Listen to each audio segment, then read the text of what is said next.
स्वामी विवेकानंद की जीवनी। तीसरा अध्याय। रामकृष्ण द्वारा महासमाधि लेने के पश्चात उनके शिष्यों को अब एक ऐसे स्थान की आवश्यकता थी जहां सभी मिलकर एक साथ रह सकें। रामकृष्ण नरेंद्रनाथ से पहले ही कह चुके थे, नरेन, इन लड़कों का ख्याल रखना।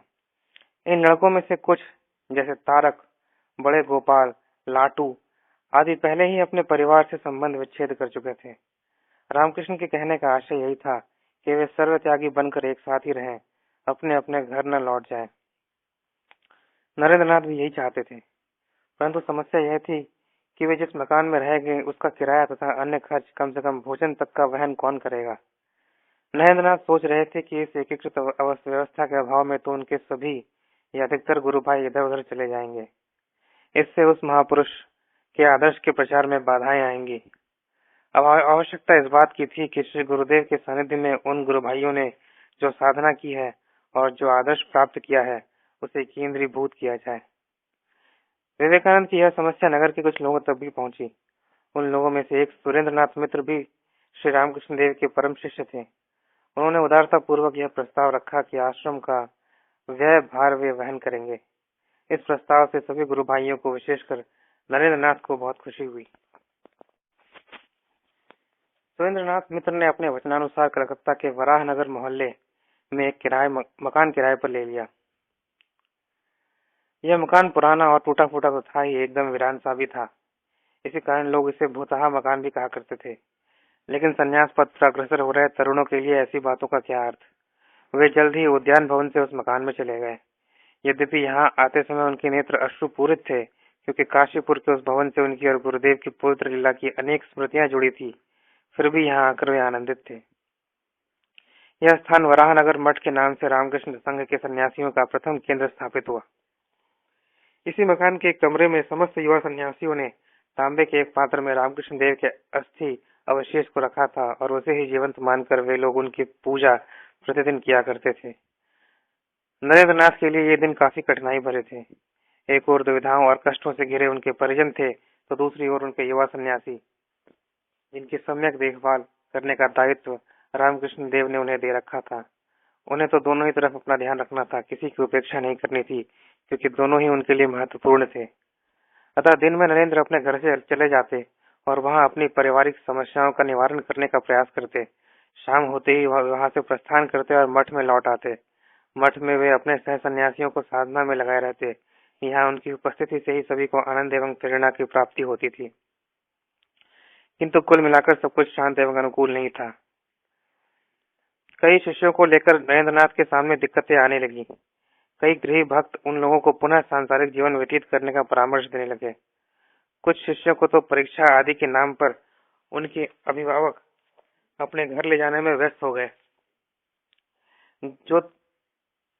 जो अभी तक सफल नहीं हो पाए थे, वे अपने बच्चों को यह कहकर अपने घर चलने के लिए समझाने लगे कि देखो, नरेन तो अपने घर आता जाता रहता है, कहने भर के लिए सन्यासियों के साथ जीवन व्यतीत कर रहा है, और तुम लोगों को घर द्वार से दूर, माता पिता तथा परिजनों से दूर यह कष्टप्रद जीवन जीने का उपदेश देता है। ऐसी बात नहीं थी कि नरेंद्रनाथ इन सब बातों से अनभिज्ञ थे। उन तक सारी बातें येन केन प्रकारेण पहुंची जाती थी, मगर वे कुछ बोल नहीं पाते थे। वे तो यह समझ रहे थे कि उन अभिभावकों की बातों और तर्कों में न्यूनाधिक सत्यता तो है ही। दूसरी तरफ वे अपने घर को भी नहीं छोड़ सकते थे। वे पूरी तरह अपने घर में नहीं रहते, मगर घर की देखभाल के लिए एक दृष्टि डालनी तो पड़ती ही थी, और इस कारण न्यूनाधिक समय के लिए अपने घर जाना ही पड़ता था। वही दिनों नरेंद्रनाथ तथा अन्य सन्यासियों के समक्ष एक नई समस्या आ खड़ी हुई। ऐसा एक विवाद भरा मुद्दा उठाए जाने के कारण हुआ। बात यूं हुई कि रामकृष्ण परमहंस के एक भक्त रामचंद्र दत्त तथा अन्य भक्तों ने यह प्रस्ताव नरेंद्रनाथ के समक्ष रखा कि तुम लोग साधु सन्यासी हो, कब कहाँ रहोगे यह सुनिश्चित सुविदित नहीं है। अतः गुरुदेव का देहावशेष हमें सौंप दो, हम उसे एक उचित स्थान पर रखेंगे और उस पर एक मंदिर का निर्माण कराएंगे। रामचंद्र दत्त ने उक्त प्रस्ताव में मंदिर के लिए कांकुड़गाछी स्थित अपने बगीचे वाले मकान को उत्सर्ग करने की घोषणा की, मगर बालक भक्त उनकी ऐसी किसी बात को मानने के लिए तैयार नहीं हुए। श्री गुरुदेव के देहावशेष को गृह भक्तों के हाथों में सौंपने की बात उन्होंने स्वीकार नहीं की। जिस ताम्रपत्र में देहावशेष रखा हुआ था, उसके रक्षक दो बालक भक्त निरंजन और शशि तो उसे सौंपने की बात तक सुनने के लिए तैयार नहीं थे। इन सारी बातों का परिणाम यह हुआ कि वहाँ वातावरण तनावपूर्ण हो गया। रामचंद्र दत्त उस देहावशेष को प्राप्त करने के लिए दल बल का भी प्रयोग करने पर आमादा थे। इससे ऐसा लगने लगा कि कोई अप्रिय घटना उत्पन्न हो सकती है। नरेंद्र नाथ के लिए यह बड़ी कठिन घड़ी थी। उस समय चुप रहना उनके लिए संभव नहीं था, और फिर बोलते तो किसके पक्ष में। रामचंद्र दत्त के विरोध में बोलने से स्थिति बिगड़ने की आशंका थी, और उनके पक्ष में बोलना अर्थात उनके समक्ष समर्पण कर देहावशेष उन्हें सौंप देने की अनुमति अंतरात्मा दे नहीं रही थी। इसलिए भी कि बालक भक्त उसे सौंपने के पक्ष में नहीं थे, और उनकी भावनाओं का दमन करना उन्हें उचित नहीं लगता था। लेकिन कोई कदम तो उठाना ही था। अंततः उन्होंने अपने गुरु भाइयों को बुलाया और कहा, धर्म जगत में महापुरुषों के अवशेष के संबंध में शिष्यों के मध्य विवाद तो कई बार हुए हैं, लेकिन इसका अर्थ यह नहीं कि इसके लिए हम भी उसी रास्ते पर चले। रामकृष्ण के शिष्यों ने उनके देहावशेष पर कहना किया था। इस प्रकार की लज्जाजनक घटना की स्मृति भविष्य की संतानों के लिए छोड़ जाना बहुत ही अनुचित होगा। अतः उन्हीं लोगों की इच्छानुसार काम होने दो। हम सन्यासी हैं। श्री रामकृष्ण के पवित्र जीवन से मिले महान आदर्शों को अपने समक्ष रखकर जीवन को गढ़ना ही हमारा प्रधान कर्तव्य है, और यही हमारी सर्वश्रेष्ठ संपत्ति है।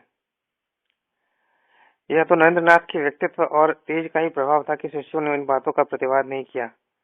भस्म और अस्थि का कुछ भाग अपने पास रखकर शेष को तांबे के पात्र के साथ गृही भक्तों को सौंपने के लिए वे तैयार हो गए। अंततः एक दिन उचित समय पर उन शिष्यों ने ऐसा ही किया। रामकृष्ण के गृही व सन्यासी भक्तों ने मिलकर काकुड़गाछी के योगोद्यान में पवित्र ताम्रपत्र को स्थापित कर दिया। इस तरह गुरु भाइयों के बीच कटुता समाप्त हुई। नरेंद्र नाथ ने अपने विवेक से उस कटुता को अंकुरावस्था में ही नष्ट कर दिया। इसके पश्चात नरेंद्र ने कुछ राहत की सांस ली। अब वे वराहनगर मठ में अधिक समय तक रहने लगे थे। जो सन्यासी युवक अपने अभिभावकों के दबाव में घर लौट गए थे और अपने परिजनों के साथ रहकर परीक्षा की तैयारी करने लगे थे, नरेंद्र नाथ उनके भी संपर्क में थे। जैसे ही समय और अवसर मिलता, वे उनसे मिलते और संसार के समस्त संबंधों को तोड़कर पुनः वराहनगर में लौट आने के लिए प्रेरित करते। इन सब बातों से युवकों के अभिभावक पुनः चिंतित और भयातुर हो गए। वे फिर नरेंद्र नाथ को धमकियां देने लगे, लेकिन नरेंद्र इन सब से चिंतित नहीं हुए। उन्होंने अपना काम निर्भयता पूर्वक जारी रखा। इसके सुपरिणाम शीघ्र ही दिखने लगे। नरेंद्र नाथ से प्रेरित और उत्साहित होकर अनेक गुरु भाई पुनः एक एक करके मठ में आकर रहने लगे।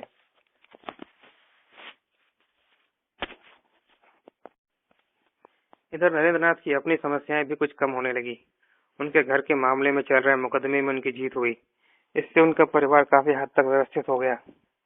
इन सभी कारणों से वे स्थायी रूप से आकर मठ में रहने लगे। उन्हें तथा अन्य युवा सन्यासियों को सहायता देने और उत्साहित करने में रामकृष्ण परमहंस के प्रिय भक्तगण गिरीश चंद्र घोष, बाबू बलराम बोस, महेंद्र नाथ गुप्त और सबसे बढ़कर सूर्यनाथ मित्र आकर रहने लगे। गुरुदेव रामकृष्ण परमहंस के लीला संवरण से व्यथित भक्तों के लिए अब नरेंद्र नाथ एकमात्र अवलंब थे। वही उन सबकी आशाओं, अपेक्षाओं और आस्थाओं के केंद्र भी थे। उन्हीं के सानिध्य में रहकर बिना भोजन किए या कम भोजन किए और बिना सोए या कुछ देर सोए समस्त शारीरिक सुखोपभोग को दरकिनार करके सभी बाल सन्यासी जब तब ध्यान आदि में रत रहते। शेष समय में श्री गुरुदेव के पवित्र चरित्र और उपदेशों की चर्चा करते तथा वेदांत, पुराण, भागवत आदि का पाठ करते। उन्होंने अपने इन समस्त गुरु भाइयों की सेवा तथा श्री रामकृष्ण की पूजा आरती के लिए अपने जीवन को तो मानो समर्पित ही कर दिया। वे इस प्रतिष्ठित मठ में रह रहे अपने गुरु भाइयों के गुरु, माता पिता, रक्षक, पालक सभी की भूमिका निभा रहे थे। उनकी इस सेवा और समर्पण वृत्ति का यह हाल था कि कभी किसी बाल सन्यासी को जबरन भोजन कराते, तो कभी कई रातों से अनवरत जाग रहे किसी सन्यासी को जबरन सोने के लिए बिस्तर पर भेज देते। इस तरह नरेंद्र नाथ भी समस्त बाल सन्यासियों का पूरा ध्यान रख रहे थे। ब्रह्म मुहूर्त में ही वे अपनी शैया छोड़कर उठ जाते और गंभीर स्वर में गुरु भाइयों को संबोधित करते हुए कहते, हे अमृत पुत्रों, अमृत का पान करने हेतु जागो। निद्रा त्याग के उपरांत वे सभी जब तप आदि समाप्त करते और फिर एक कमरे में एकत्र होते। वहां नरेंद्र नाथ कभी गीता का पाठ करके उन्हें सुनाते, तो कभी ईशानुसरण का, कभी वे कर्मण्यवाद कार्यस्ते महाफलेषु कदाचन कहकर गुरु माताओं को अनुप्राणित करते। कभी कभी गीता पाठ बंद करके कहते, क्या हुआ गीता पाठ करके। श्री रामकृष्ण कहा करते थे, गीता गीता कहने की बजाय उसका लगभग उल्टा शब्द त्यागी त्यागी कहना चाहिए और अपने अंतर मन में त्यागी शब्द रचा बसा लेना चाहिए, कामनी कंचन का त्याग करने के लिए। श्री रामकृष्ण परमहंस के संबंध में नरेंद्र नाथ कभी कभी कहा करते थे, प्रभु की इच्छा से मुझे एक ऐसे व्यक्ति के सानिध्य में रहने का सुअवसर प्राप्त हुआ जो एक और पक्के द्वैतवादी थे तो दूसरी ओर घोर अद्वैतवादी, एक और परम भक्त थे तो दूसरी ओर परम ज्ञानी।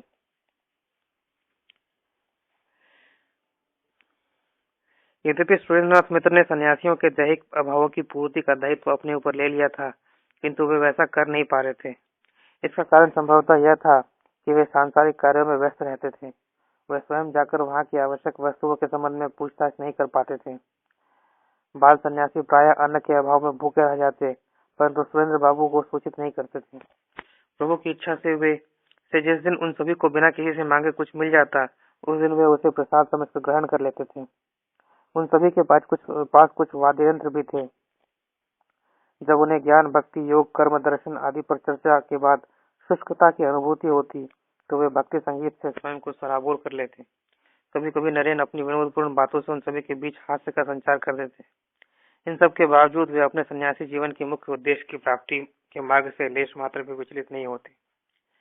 नरेंद्रनाथ प्रायः अर्धरात्रि तक अपने गुरु भाइयों के साथ बैठकर भजन गाते रहते। अड़ोस पड़ोस में रहने वाले लोगों को इससे असुविधा होती, किंतु वे भी विवश थे। आखिर एक दिन कुछ गृही शिष्यों ने इन किशोर शिष्यों से पूछ ही लिया कि क्या सांसारिक सुख सुविधाओं का त्याग करने मात्र से तुम लोगों को ईश्वर का दर्शन हो जाता है? नरेंद्रनाथ ने इस प्रश्न का उत्तर देते हुए कहा, आप क्या समझते हैं, यदि हमें ईश्वर की प्राप्ति नहीं भी होती है तो क्या हम जीवन की उच्च साधना छोड़कर इंद्रिय परक जीवन अपना लें? एक दिन सुरेंद्रनाथ मित्र को यह ज्ञात हो गया कि सन्यासियों को घोर अभाव का जीवन बिताना पड़ रहा है।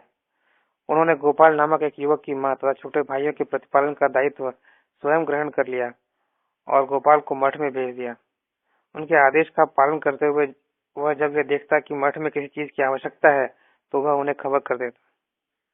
तत्पश्चात उस चीज की आपूर्ति कर दी जाती थी। सुरेंद्रनाथ मित्र प्राय कहा करते थे, इन लोगों के सभी तरह के अभावों को दूर करना मेरा पुनीत कर्तव्य है, क्योंकि ये लोग मेरे गुरु भाई हैं। यहाँ यह उल्लेखनीय है कि श्री रामकृष्ण परमहंस की शिष्य मंडली ने एक अनुष्ठान किया और अपने जीवन जगत के हित एवं अपने मोक्ष के लिए निज जीवन समर्पित कर दिया। उन लोगों ने सांसारिक जीवन से अपना संबंध विच्छेद करके अपने नए राम रखे, जो इस प्रकार थे। महेंद्रनाथ का नाम स्वामी विवेकानंद, निरंजन का नाम स्वामी निरंजनानंद, राखाल का नाम स्वामी ब्रह्मानंद, लाटू का नाम स्वामी अद्भुतानंद, शशि का नाम पड़ा स्वामी रामकृष्णानंद, शरद का नाम पड़ा स्वामी शारदानंद, शारदा प्रसन्न का नाम पड़ा स्वामी त्रिगुणातीतानंद, सुबोध का नाम स्वामी सुबोधानंद, हरिनाथ का नाम स्वामी तुरानंद, हरिप्रसन्न का नाम स्वामी विज्ञानानंद, गंगाधर का नाम स्वामी अखंडानंद, बड़े गोपाल का नाम स्वामी अद्वैतानंद, योगीन का नाम स्वामी योगानंद, बाबूराम का नाम स्वामी प्रेमानंद, काली का नाम स्वामी अभेदानंद, तारक का नाम स्वामी शिवानंद। यहाँ यह भी उल्लेखनीय है कि नरेंद्रनाथ ने स्वामी विवेकानंद नाम तो सन 1893 में अमेरिका जाने से पहले ग्रहण किया था। इससे पूर्व वे स्वयं को समाज में गोपनीय रखने के लिए विविदिशानंद तथा सच्चिदानंद नामों का उपयोग करते थे। उनके अमेरिका प्रस्थान करने के प्रसंग के पूर्व तक हम यहाँ उनके लिए स्वामी जी शब्द का ही प्रयोग करेंगे। वराहनगर मठ में कुछ दिनों तक रहने के पश्चात तीर्थ स्थलों के भ्रमण की आकांक्षा कुछ सन्यासियों के हृदय में प्रबल हो गई। उन दिनों नरेंद्रनाथ किसी कार्य से कलकत्ता गए हुए थे। उन्हीं दिनों एक दो सन्यासियों ने यह समझा कि तीर्थ स्थल हेतु प्रस्थान करने का सर्वथा उपयुक्त समय यही है, क्योंकि नरेंद्र के रहने पर तो प्रस्थान करना शायद संभव न हो पाए, वे जाने ही न दे। यही सोचकर उनमें से एक बाल सन्यासी शारदा प्रसन्न प्रस्थान कर गए। जब विवेकानंद कलकत्ता से लौटे तो उन्हें मालूम हुआ कि बाल सन्यासी शारदा प्रसन्न, जो कि त्रिगुणातीतानंद बने बाद में, वो चुपचाप मठ छोड़कर कहीं चले गए हैं। इस बात से स्वामी जी को बहुत चिंता हुई कि मठ की बाहर की दुनिया से लगभग पूरी तरह अनभिज्ञ वह बाल सन्यासी पता नहीं कहाँ और किस स्थिति में होगा। उन्होंने स्वामी ब्रह्मानंद से कहा, तुमने उसे क्यों जाने दिया?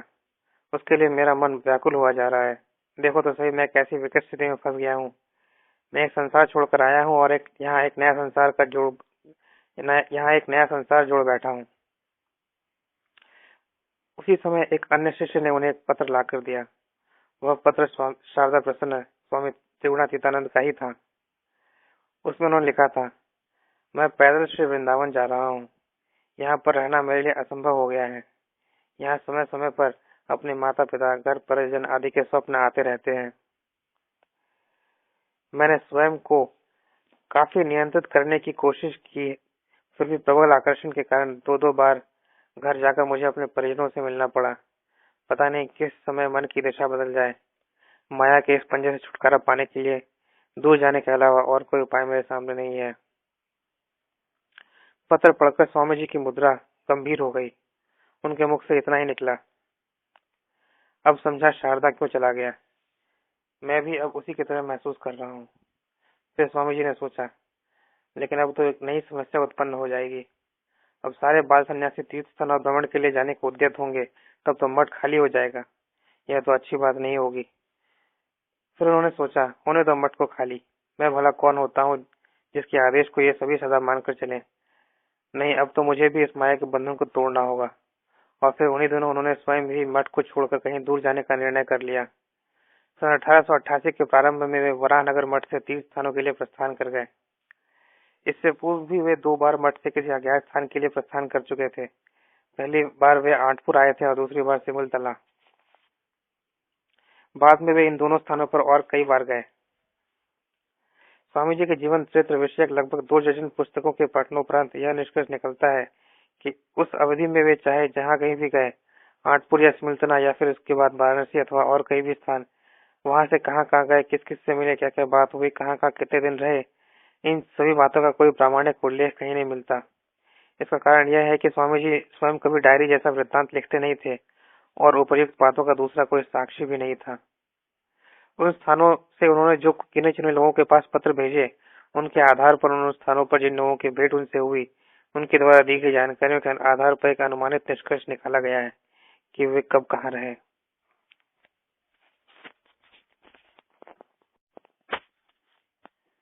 सन 1888 के प्रारंभ में स्वामी जी मठ से प्रस्थान करके सबसे पहले बिहार पहुंचे। वहां काफी दिनों तक विभिन्न शहरों में भ्रमण करने के उपरांत वे काशी धाम पहुंचे। वहां द्वारकादास आश्रम में ठहरे। वहां वृक्षासन करके उधर पूर्ति करना, गंगा तट पर ध्यान लगाना, मंदिरों में जाकर देवी देवताओं के दर्शन करना, जप तप करना, यही उनकी दिनचर्या थी। अत्यंत पुरातन काल से ही साधु सन्यासियों की अमृत वाणी से तृप्त और धन्य हो चुकी वाराणसी नगरी का संबंध अनेक सिद्ध पुरुषों, संतों, महापुरुषों के पुनीत संस्पर्श से और अधिक पावन हो चुकी थी। ये सभी महाविभूतियां अपने संदेश का प्रचार करने से पूर्व संभवतः ईश्वर की अनुभूति कर लेने के प्रयोजन से वहां गए थे। स्वामी जी का भी आगमन संभवतः इसी पुनीत उद्देश्य से प्रेरित था। वस्तुतः वहां पुण्य सलीला भागीरथी के शांत प्रवाह, भक्तिपूर्ण परिवेश और अमूल्य शांति से कोई भी व्यक्ति वर्णनातीत आत्मिक ऊर्जा से परिपूर्ण हो जाता है। स्वामी जी को भी संभवतः इन सारी विशेषताओं ने आकर्षित किया था। उन्होंने वहां संत महात्माओं के दर्शन किए। उनमें तैलंग स्वामी भी थे, जो गंगा तट पर रहकर निरंतर ध्यान में रत रहते थे। वे स्वामी भास्करानंद से भी मिले। वार्तालाप के दौरान स्वामी भास्करानंद ने कहा कि कोई भी व्यक्ति काम कांचन के लोगों पर पूर्णतः विजय प्राप्त नहीं कर पाता। स्वामी जी उनकी इस बात से सहमत नहीं थे, क्योंकि वे स्वयं प्रत्यक्ष तौर पर श्री रामकृष्ण परमहंस देव को देख चुके थे, जिन्होंने इन विकृतियों पर पूर्णतः नियंत्रण पा लिया था। अनुचित बातों को यथावत स्वीकार कर लेना स्वामी जी का स्वभाव नहीं था।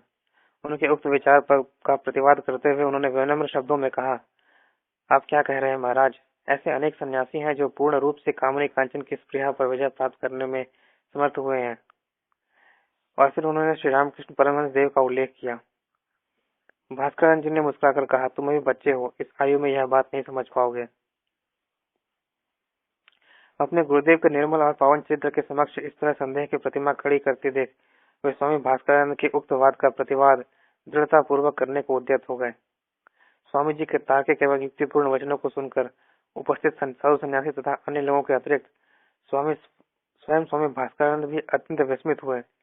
जिनकी अलौकिक विद्वत्ता लोगों को विकीर्ण करती है, जिनके सामने बड़े बड़े धनपति और ज्ञानी कुछ बोलने का साहस नहीं कर पाते हैं, उनके समक्ष अपना सिर झुकाकर आशीर्वाद से ही स्वयं को कृतार्थ मानते हैं, उन भास्करानंद की बातों को दृढ़ता पूर्वक काट कर अपनी बात को जोरदार तरीके से सामने रखने का साहस कोई कर नहीं पाता था।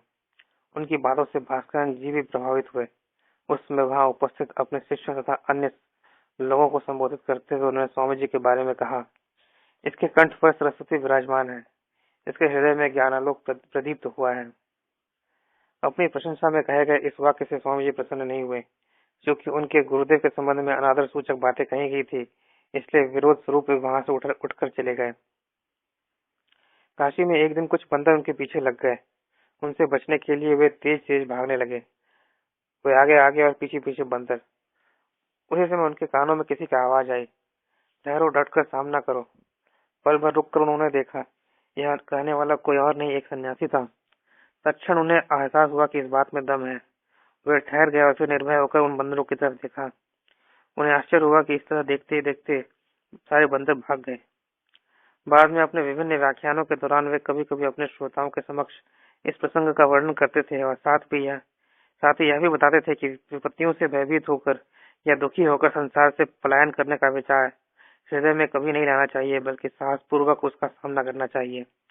ऐसा करने पर निश्चय ही विपत्तियां स्वयं पलायन कर जाती हैं। कुछ दिनों तक काशी में रहने के उपरांत स्वामी जी वराहनगर मठ में लौट आए। यहाँ वे पुनः जप तप ध्यान और धर्म चर्चा में रत हो गए। साथ ही स्वाध्याय में भी डूबे रहते। इन सभी कार्यों के बीच उनके हृदय में प्रायः यह प्रश्न घूमता रहता कि वेदांत दर्शन की आत्मा का दिव्यत्व तथा जगत का अखंडत्व क्या ग्रंथों तक ही सीमित रह जाएगा? क्या जीवन की परेशानियों से जूझ रहे आम आदमी की समस्याओं के संदर्भ में इनकी कोई उपयोगिता नहीं है? आखिर क्यों एक साधारण आदमी वेदांत के आलोक से केवल इसलिए वंचित रह जाए कि उसकी बैठ शास्त्रों में नहीं है? इन्हीं सारे प्रश्नों और विचारों के कारण उन्होंने अपने गुरु भाइयों को प्रचार कार्य के लिए प्रोत्साहित किया, परंतु गुरु भाई तो अपनी मुक्ति के लिए ही व्यग्र थे। संभवतः यही कारण था कि वे लोग स्वामी जी की बातों से सहमत नहीं हुए। तब थोड़ा नाराज होकर उन्होंने कहा, तुम सभी तो प्रचार कार्य में लगे हो, लेकिन तुम लोग यह कार्य अनजाने में कर रहे हो, जबकि अब मैं सायास करूंगा। मेरे गुरु भाई होकर भी यदि तुम लोग मेरे मार्ग में बाधक बनोगे तो भी मैं नहीं मानूंगा। मैं दीनहीन और चांडालों की कुटिया में जाकर भी प्रचार करूंगा। इसके कुछ दिनों के पश्चात स्वामी जी पुनः काशी पहुंचे। वहां रामकृष्ण परमहंस देव जी के एक अंतरंग शिष्य स्वामी अखंडानंद जी ने स्वामी जी का परिचय संस्कृत साहित्य और वेदांत दर्शन के प्रकांड विद्वान बाबू प्रमोद दास मित्र से कराया। प्रथम परिचय में ही स्वामी जी के हृदय में प्रमोद दास जी के प्रति श्रद्धा उत्पन्न हो गई। इसके बाद तो वे दोनों हिंदू समाज की प्रथाओं तथा शास्त्र के गूढ़ प्रसंगों की मीमांसा आपसी बातचीत या पत्रों द्वारा करने लगे। अगस्त 1888 में स्वामी जी ने हाथ में दंड कमंडलू लिए वाराणसी से प्रस्थान किया। उत्तर भारत के कई स्थानों का भ्रमण करते हुए वे अयोध्या पहुंचे। भगवान राम के जीवन से जुड़े कई प्रसंगों ने उनके हृदय में श्रद्धा भाव विकसित किए। वहां उन्होंने रामनामी सन्यासियों के साथ श्री राम नाम संकीर्तन में कुछ दिन बिताए। उसके बाद वे लखनऊ की ओर चले। मुसलमान नवाबों द्वारा बनाए गए उद्यानों और हवेलियों के शहर लखनऊ ने उन्हें भाव विभोर कर दिया। वहां से उन्होंने वृंदावन की ओर प्रस्थान किया। वृंदावन जाने के रास्ते में ही उन्होंने देखा कि सड़क के किनारे एक आदमी निश्चिंत होकर तंबाकू पी रहा था। स्वामी जी कुछ पल के लिए रुके और हाथ बढ़ाकर उस आदमी से चिलम मांगी। उस आदमी ने देखा कि एक युवा सन्यासी जिसके मस्तक से तेज चमक रहा है उससे चिलम मांग रहा है, तो संकोच और भय के मिले जुले भाव उसके हृदय में उत्पन्न हुआ। उसने कहा, महाराज, मैं जाति से भंगी हूँ। भंगी यानी मेहतर। स्वामी जी ने यह सुना तो उनका हाथ स्वतः पीछे हट गया। वे अपने मार्ग पर आगे बढ़ने लगे, किंतु कुछ दूर जाने पर उनकी चेतना लौटी। उन्होंने सोचा, बेकार है मुझे, अब तक मैंने आत्मा के एकत्व पर ध्यान दिया है। मैंने तो कुल जाति मान सभी को त्याग कर संन्यास ले लिया है, फिर उसकी जाति मानने के बाद मेरा जाति अभिमान भला क्यों जाग गया? उसे अछूत मानकर उसकी चीज छुए के बिना मैं आगे क्यों बढ़ गया? उसकी छुई हुई चिलम मैंने क्यों नहीं ली? स्वामी जी वापस उस भंगी के पास पहुंचे। उन्होंने उससे चिलम भरवाया, उसके साथ ही बैठकर उसका आनंद लिया। तत्पश्चात ही वे आगे बढ़े। बाद में वे अपने शिष्यों को संबोधित करते समय कभी कभी यह प्रसंग सुनाया करते थे और बताया करते थे कि आत्माभिमान से रहित होकर समस्त मानव जगत में समबुद्धि की रक्षा करने के लिए दुष्कर आदर्श का पालन बड़ी सतर्कता से करना पड़ता है। जब वे वृंदावन पहुंचे तो आरंभ में यह स्थान उन्हें काफी अच्छा लगा। वहां के हरे भरे मैदानों में सुंदर गायों का विचरण करते देखकर उन्हें श्री कृष्ण लीला के प्रसंग स्मरण आने लगे। एक दिन स्वामी जी स्नान करने के लिए राधा कुंड पहुंचे। तब वह स्थान प्रायः सुनसान और निर्जन रहा करता था। स्वामी जी के पास एक ही वस्त्र था जिसे उन्होंने धारण कर रखा था। उन्होंने कौपीन को धोकर वहीं तट पर स्थित एक वृक्ष की डाल पर फैला दिया और स्वयं नहाने चले गए। जब वे स्नान करके बाहर निकले तो देखा कि उनका कॉपिन वहां नहीं है। उन्होंने इधर उधर देखा तो पाया कि एक वृक्ष की डाल पर एक बंदर उसे लिए बैठा है। क्योंकि उस समय उनके शरीर पर कोई वस्त्र नहीं था, अतः वे बाहर नहीं आए। जल में खड़े खड़े ही उन्होंने बंदर से वह कॉपिन मांगी। काफी देर तक मांगते रहे मगर बंदर ने कॉपिन नहीं लौटाया। स्वामी जी बड़े बड़ी दुविधा में थे। उनके शरीर पर कोई वस्त्र नहीं था और इस अवस्था में वे बाहर नहीं निकल सकते थे। अधिक समय तक जल में खड़े भी नहीं रह सकते थे। वहां कोई और था भी नहीं जिससे वे सहायता मांग पाते। कुछ पलों के पश्चात उनका व्यथित हृदय स्वाभिमान से भर उठा। उसी अवस्था में जल से निकलकर वे घने जंगल में घुस गए। उन्होंने दृढ़ निश्चय कर लिया कि जब तक वस्त्र नहीं मिलेगा तब तक वो जंगल में विचरण करेंगे, भले ही खाने के लिए कुछ भी न मिले। अभी वे कुछ ही दूर गए थे कि पीछे से कोई व्यक्ति उन्हें पुकारने लगा। मुड़कर देखा तो एक व्यक्ति तेजी से उनकी ओर चला आ रहा था। स्वामी जी ने उनकी बात अनसुनी कर दी और आगे बढ़ते रहे। कुछ ही पलों बाद वह आदमी दौड़कर उनके पास आया। स्वामी जी ने देखा कि उस आदमी के हाथ में एक गेरुआ वस्त्र है और कुछ खाद्य पदार्थ भी। उस व्यक्ति ने अनुरोध किया कि वे उन दोनों चीजों को ग्रहण करें। उसकी आवाज में ऐसा आकर्षण था कि स्वामी जी मना न कर सके। उन्होंने दोनों चीजें ग्रहण कर ली। अगले ही क्षण वह व्यक्ति वहां से गायब हो गया। स्वामी जी विस्मित हुए। यह तो स्वाभाविक ही था कि वे एक अवर्णनीय आलोक से परिपूरित हो जाएंगे। उन्होंने वस्त्र पहना तथा खाद्य पदार्थ को उदरस्थ किया। फिर पुनः राधा कुंड के पास लौट कर आए। वहां यह देखकर और भी विस्मित हुए कि उनका कॉपिन सुरक्षित रखा हुआ था जहां उन्होंने उसे सूखने के लिए फैलाया था। वे भाव विभोर हो गए और भगवान कृष्ण की भक्ति से पूर्ण होकर भजन गाने लगे। वह दिन कैसे व्यतीत हो गया उन्हें पता ही नहीं चला। रात्रि समाप्ति ही होने वाली थी। सूर्योदय की लालिमा विकीर्ण होने वाली थी। लंबे भ्रमण के कारण भूख और प्यास से व्याकुल स्वामी जी एक वृक्ष के नीचे बैठे थे। पास ही से सड़क जा रही थी। उसी समय हाथरस के रेलवे मास्टर शरद चंद्र गुप्त रात्रि पाली की अपनी ड्यूटी समाप्त करके उस रास्ते से अपने घर जा रहे थे। वृक्ष के नीचे दिव्य आभा से युक्त मुखमंडल वाले स्वामी जी को जब उन्होंने देखा तो बस खड़े होकर उन्हें देखते रह गए। फिर उनके चरण स्पर्श करके कहा, आप भूख प्यास और थकान के कारण व्यथित दिख रहे हैं। कृपया मेरे घर पधार कर विश्राम करें, मैं धन्य होऊंगा। स्वामी जी ने कुछ विशेष नहीं कहा। अपनी मृदुल मुस्कान बिखेरते हुए वे वहां से उठे और शरद बाबू के साथ हो लिए। कुछ ही समय बाद स्वामी जी शरद बाबू के साथ उनके घर पर पहुंच गए। वह क्षण शरद बाबू के लिए अवर्णनीय था। वे आनंदातिरेक में झूम रहे थे। स्वामी जी के समक्ष उसी समय उन्होंने अपने तन मन को अर्पित कर दिया। पूरे भक्ति भाव से उन्होंने स्वामी जी को भोजन करा और फिर कहा, महाराज, मैं बहुत दिनों से अपने ज्ञान चक्षु को खोलना चाह रहा था, मगर आप जैसा कोई सक्षम गुरु अभी तक मुझे नहीं मिला था। सौभाग्यवश आज आपके दर्शन हो गए। कृपया अब आप मुझे आत्मज्ञान दीजिए। स्वामी जी मुस्कुराए मगर तुरंत कुछ नहीं कहा। वे एक भजन गाने लगे जिसका भावार्थ था, अगर तुम मेरा प्रेम पाना चाहते हो तो अपने सुंदर मुख पर राख मल कर आओ। बोलो, क्या तुम ऐसा कर पाओगे? शरद बाबू ने समझ लिया कि मेरी परीक्षा ली जा रही है और थोड़ी सी शर्तों के साथ स्वामी जी मुझे शिष्य बनाने के लिए एक तरह से सकारात्मक संकेत दे रहे हैं। उन्हें यही तो चाहिए था। वे तो आत्मज्ञान की प्राप्ति हेतु पूरी तरह समर्पित हो चुके थे।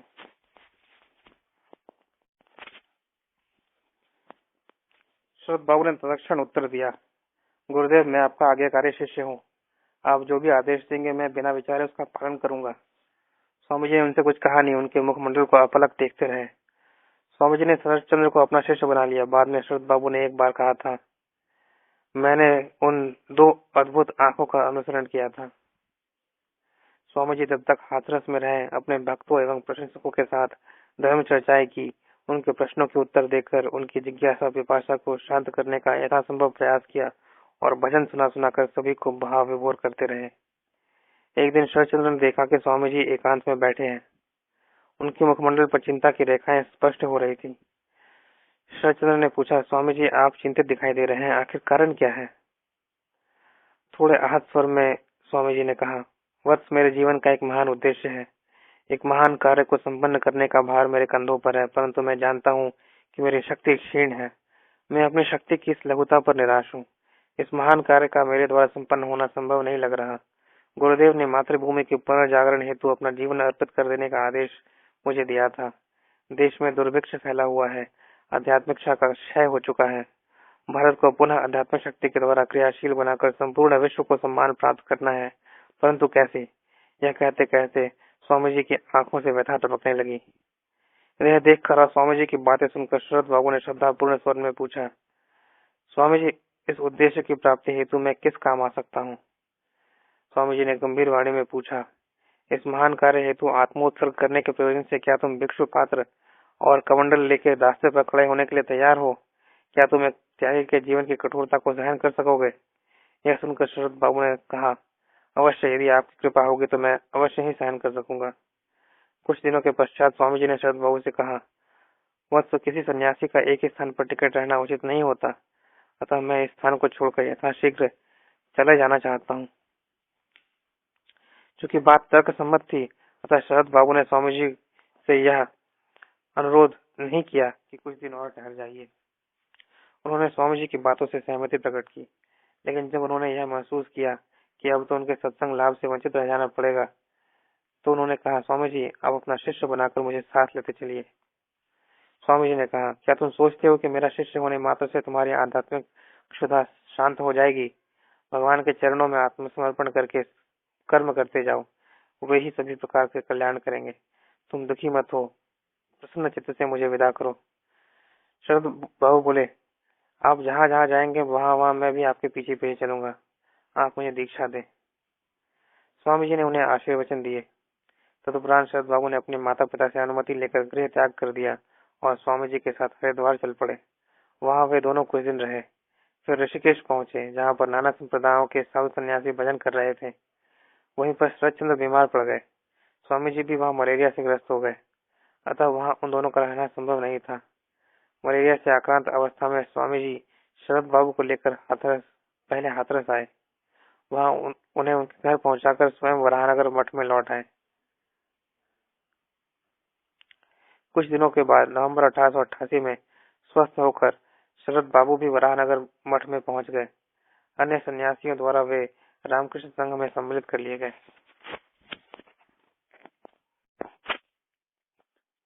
मठ में स्वामी जी के आगमन से वहां के सन्यासियों में एक नई ऊर्जा का संचार हो गया था। स्वामी जी भक्ति उत्साह से ओतप्रोत होकर सन्यासियों को ज्ञान देते थे। उन्हीं दिनों स्वामी जी के मन मस्तिष्क में यह विचार भी उदित हुआ कि पाश्चात्य देशों के विज्ञान एवं प्रौद्योगिकी का सहयोग तथा अवलंब लिए बिना हमारे राष्ट्रवासियों की भौतिक अवस्था में सुधार नहीं होगा। वह उन दोनों प्राच्य एवं पाश्चात्य को जोड़ने के लिए एक सेतु का निर्माण करने के संबंध में भी गंभीरता पूर्वक सोचने लगे। इन्हीं सारे विषयों का विचार मंथन करते हुए उन्होंने लगभग 1 वर्ष वराहनगर मठ तथा बाग बाजार कलकत्ता में बलराम बसु के मकान में व्यतीत किया। तब वे शास्त्रों के अध्ययन में काफी समय व्यतीत करते थे। काशी के प्रमोद दास बाबू ने वेदांत दर्शन अष्टाध्यायी आदि ग्रंथ उन्हें भेंट स्वरूप दिए थे। फरवरी 1889 में स्वामी जी श्री रामकृष्ण परमहंस की जन्मभूमि कांवरपुकुर तथा श्री माता जी की जन्मभूमि जयराम बाटी गए। वहाँ वे कुछ सप्ताह रहे। तत्पश्चात वे सिमुलतला गए, वहाँ भी कुछ सप्ताह रहे, फिर कलकत्ता लौट आए।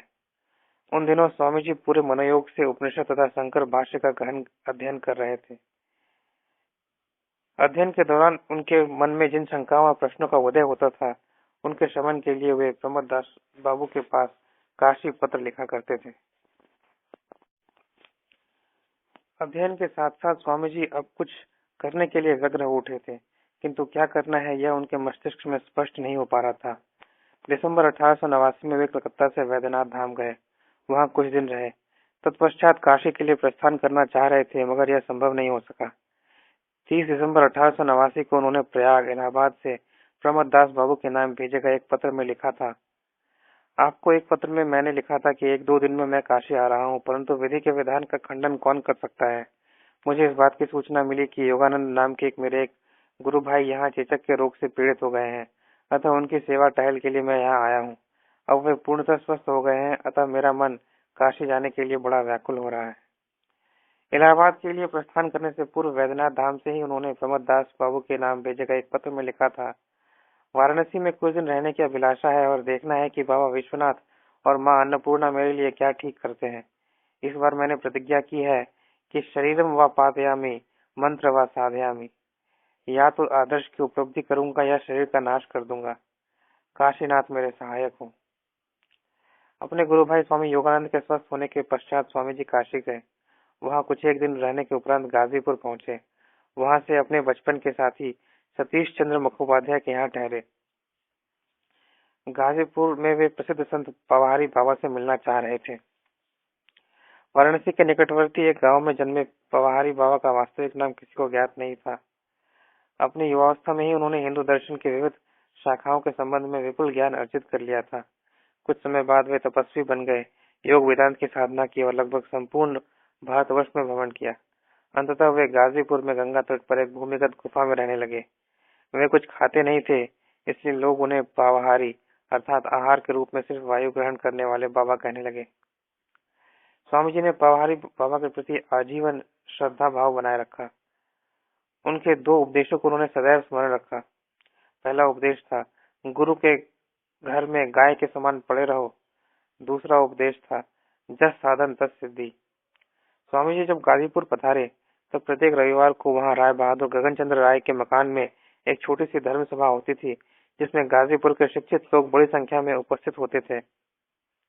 उनमें से अधिकतर लोग स्वामी जी का सत्संग पाने तथा उनके श्रीमुख से सुमधुर संगीत का श्रवण सुख प्राप्त करने के प्रयोजन से वहां आते थे।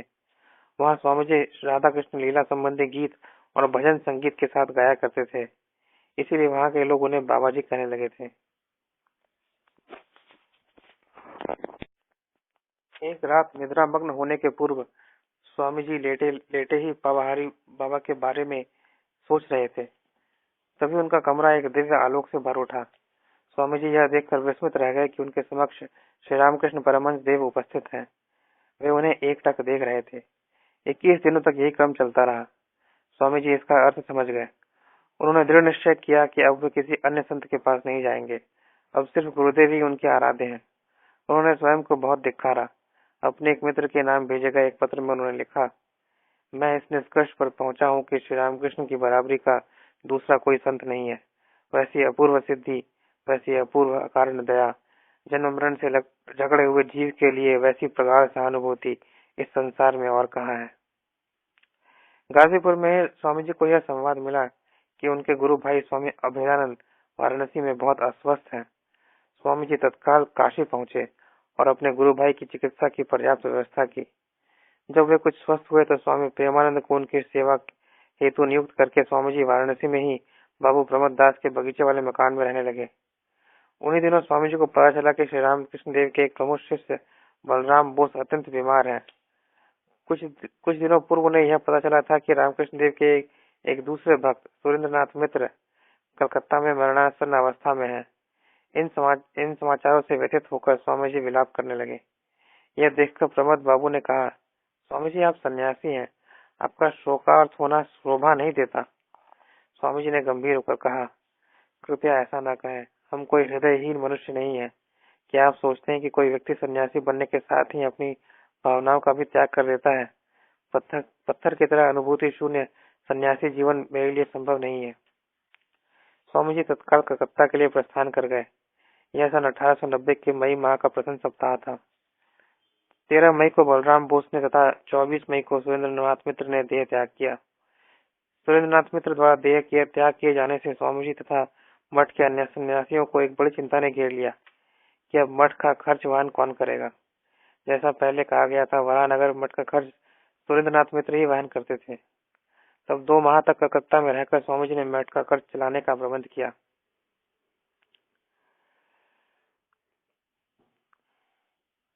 अब स्वामी जी को यह अनुभूति होने लगी थी कि उनका जीवन मात्र निर्जन स्थल पर धर्म साधना करने के लिए नहीं, बल्कि मानवता की कल्याण साधना में लगने वाला है। उन्हीं दिनों उनके हृदय में यह विचार भी उत्पन्न हुआ कि एक मंदिर बनाकर श्री रामकृष्ण देव की भस्मास्थियों को सुरक्षित किया जाए। अब वरानगर मठ में रहना स्वामी जी को बंधन जैसा अनुभव होने लगा। मठ के छोटे मोटे दायित्वों का वहन करने में भी उनकी कोई रुचि नहीं रह गई। उन्होंने मन ही मन यह संकल्प किया कि अब सभी बंधनों को, यहाँ तक कि गुरु भाइयों के निस्वार्थ प्रेम बंधन को भी तोड़ना होगा।